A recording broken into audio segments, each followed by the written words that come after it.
Assalamualaikum warahmatullahi wabarakatuh.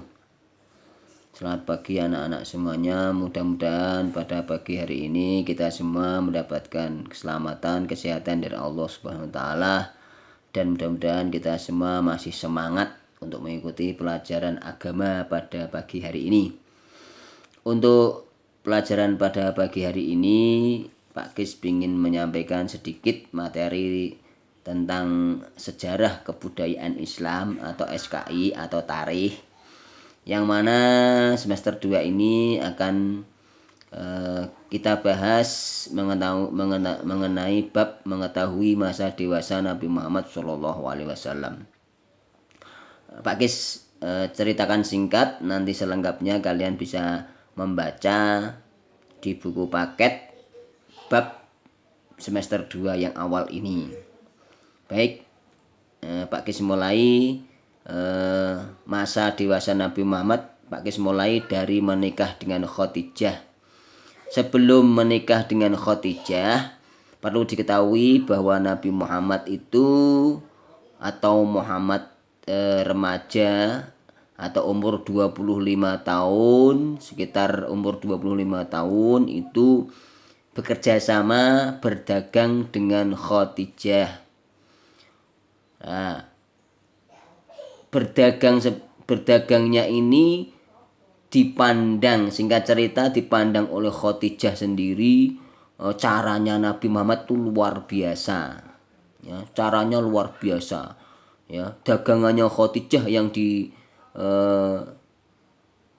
dijual atau dibawa oleh Muhammad waktu itu laris manis, selalu habis. Ya.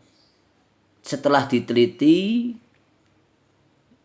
ternyata Nabi Muhammad itu satu, tidak mengambil untung yang besar-besar.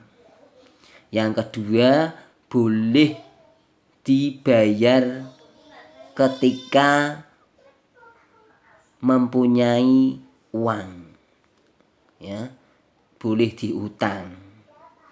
Jadi beberapa yang diteliti ternyata itu dagangannya Nabi Muhammad itu yaitu laris manis dan juga untungnya lumayan, disukai banyak pelanggan yang beralih ke tempatnya dagangannya Nabi Muhammad. Karena apa? Memang Nabi Muhammad itu sifatnya memang jujur, amanah, dan juga sangat menyayangi kepada orang-orang. Nah, dengan sistem seperti itu maka Khadijah tertarik, ya, tertarik untuk bisa menikah dengan Nabi Muhammad. Maka Khadijah menyampaikan kepada melalui pembantunya untuk menikah dengan Nabi Muhammad, dan Nabi Muhammad balik melamar Khadijah ini. Nah, singkat cerita, Nabi Muhammad dan Siti Khadijah ini menikah. Nabi Muhammad menikah pada waktu itu umur 25 tahun, dan Khadijah sendiri karena janda, saudagar kaya raya, Khadijah berumur 40 tahun. Nah, singkat cerita, dari pernikahan Nabi Muhammad dan Siti Khadijah dikaruniai 6 anak, 2 laki-laki dan 4 perempuan. 2 laki-laki yaitu yang pertama Al-Qasim, yang kedua Abdullah. Yang 4 perempuan, yang pertama Zainab, yang kedua Ruqayyah, yang ketiga Ummu Kulsum, dan yang terakhir adalah Fatimatuz Zahra.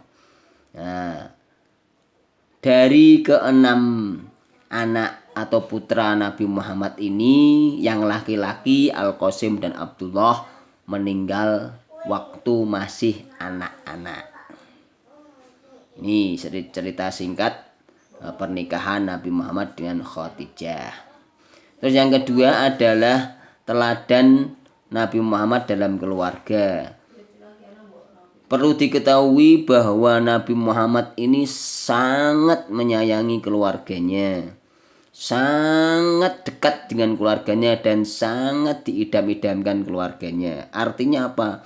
Mereka itu kalau di rumah selalu bercengkrama dengan baik, dengan lembut, dengan guyonan, dengan saling kasih sayangnya yang luar biasa, sampai-sampai itu selalu ditunggu keluarganya, selalu bersama dan ditunggu-tunggu kalau pergi itu, ditunggu-tunggu kapan pulang seperti itu.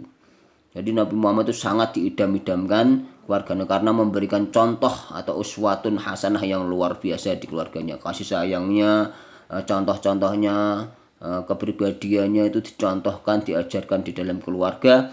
Maka dalam keluarganya Nabi Muhammad itu sangat dirindukannya. Perginya dicuari, perginya pengen ditunggu-tunggu kepulangannya dan tidak pengen berpisah. Artinya kalau nggak ada yang perintah syar'i, maka Nabi Muhammad pengen keluarganya itu selalu di rumah, ya. Tapi kalau ada perintah syar'i seperti sholat, seperti perang dan sebagainya, maka Nabi Muhammad keluar rumah. Dan yang terakhir adalah teladan Nabi Muhammad dalam masyarakat. Ya, teladan Nabi Muhammad dalam masyarakat luar biasa. Nabi Muhammad pun dijuluki sejak muda, sejak kecil, yaitu orang yang sangat amanah, jujur, yang dijuluki dengan Al-Amin. Setiap perkataannya, perbuatannya selalu dibenarkan orang. Lalu dibenarkan orang waktu muda, jujur, amanah dan sebagainya, sangat disayangi. Nah, terus puncak-puncaknya yang paling di masyarakat yang paling dikenang adalah ketika ada suatu peristiwa Mekah banjir. Ketika itu peristiwa karena diambil di Mekah itu Ka'bah itu diambil Hajar Aswadnya, maka singkat cerita mereka itu saling ngotot, ya, suku yang satu dengan suku yang lain saling ngotot untuk meletakkan Hajar Aswad. Maka singkat cerita mereka berunding, yang menentukan siapa yang membawa Hajar Aswad peletakannya ini, maka nanti yang lewat di gapura itu atau gapura yang masuk dalam Ka'bah itu. Maka ternyata Nabi Muhammad yang masuk, maka ditentukan oleh Nabi Muhammad biar tidak saling iri, biar tidak saling nanti saling istilahnya tidak ada pertengkaran di antara mereka. Maka Nabi Muhammad mengambil surban, Hajar Aswad ditaruh di tengah, setiap suku yang ternama di kepala atau ketuanya disuruh memegang di pojok-pojok serban tadi. Maka semuanya ikut berperan membawa Hajar Aswad tersebut. Inilah kisah yang fenomenal yang di masa Nabi Muhammad dalam masyarakat. Nah, ini sejarah singkat dari masa dewasa Nabi Muhammad. Mudah-mudahan bermanfaat. Kurang lebihnya mohon maaf. Wassalamualaikum warahmatullahi wabarakatuh.